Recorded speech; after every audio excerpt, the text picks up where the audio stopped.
Hi class.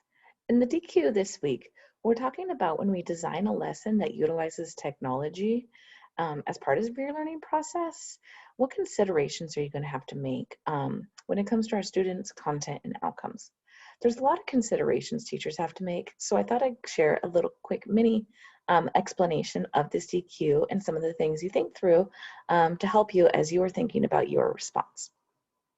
So when you're designing a lesson that includes technology, there are so many things you have to think through as a teacher. You have to think about how it's going to play out in real life and if students know how to use that technology and what outcomes you're really wanting. So I'm going to use an example of a science lesson. Let's say I was teaching weather and the different tools that we use to measure weather.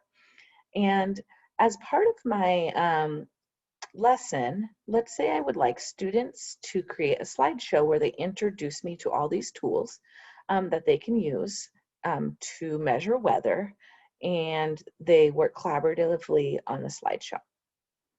So some of those considerations I'm going to have as a teacher is, first, do my students even know how to make a slideshow? How proficient are they with Google and using slideshows and doing collaboration with slideshows?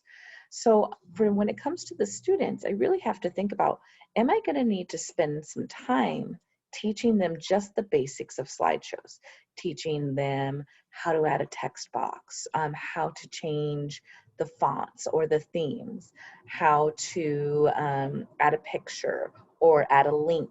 If my students don't know how to do any of these things and they've never done them in my classroom before, I can assume they don't know how to do them. Unless you know for sure that they learned it in computers last year, you can pretty much just make assumptions or that most kids are going to need some teaching around just using this technology that has nothing to do with the content that you're teaching. I'm also going to have to consider some of those things around collaboration. If I'm having them work together on a slideshow, what does together look like?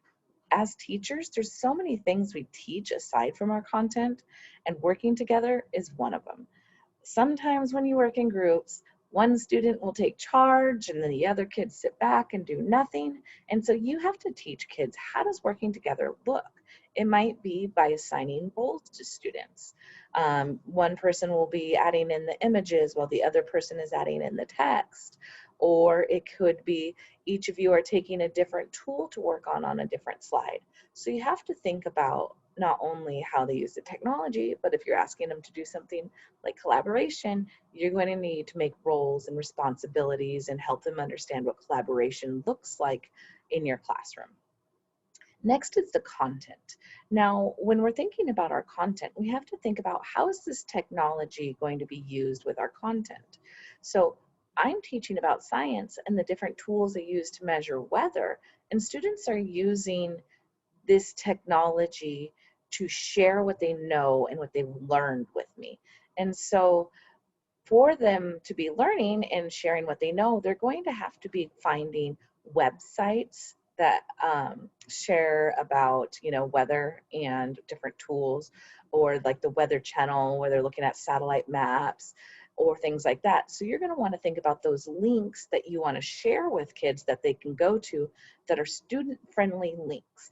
The links that aren't blocked on your school district's network. In my school district, we block YouTube. So anything on YouTube is blocked. A student can't get to it.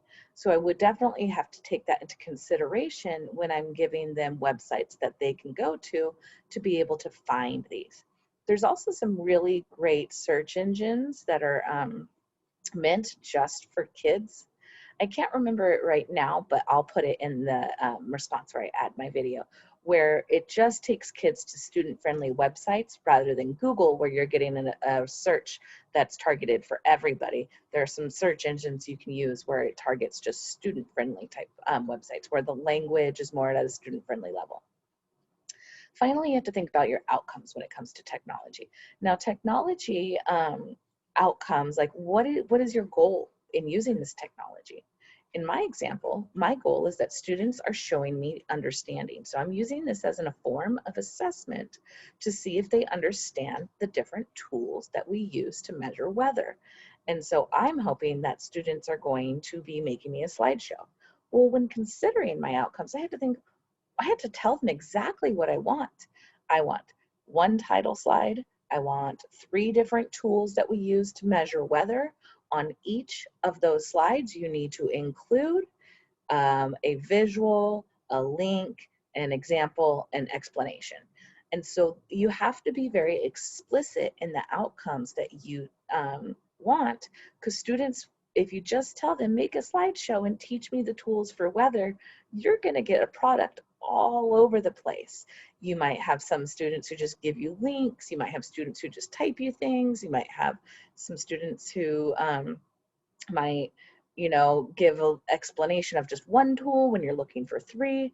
So you have to be very explicit in what you want that outcome to look like. And so you have to give them those directions on all of those things: how to use the tool, what we're going to use to learn the content, and then what outcomes I'm looking for, and being very explicit about any of them. If you leave any of these things out when you're planning for instruction, it's likely you're going to experience some sort of failure, which is okay. In teaching, we fail all the time. In fact, what learning is happening if we're not making mistakes? So when you make these mistakes, though, you have to have that reflection in place. Like, why did today's lesson fail? Oh, kids didn't know how to use Google Slides.